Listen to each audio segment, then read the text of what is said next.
ప్రస్తుతం తెలంగాణలోని ప్రధాన పార్టీల రాజకీయాలన్నీ బీసీల చుట్టూ తిరుగుతున్నాయి.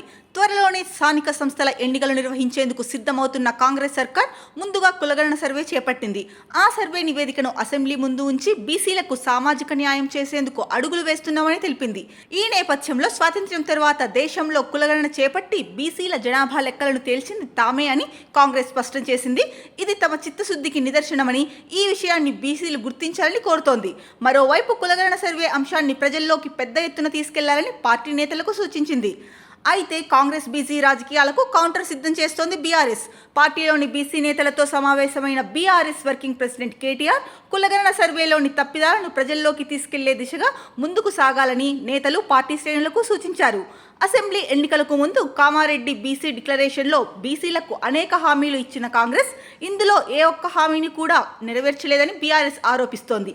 ఇదే విషయాన్ని ప్రజలకు తెలియజేసేందుకు బీఆర్ఎస్ కామారెడ్డిలోనే సభను ఏర్పాటు చేయాలని ప్లాన్ చేస్తోంది. పార్టీ నేతలతో జరిగిన సమావేశంలో ఈ అంశం కూడా చర్చకు వచ్చింది.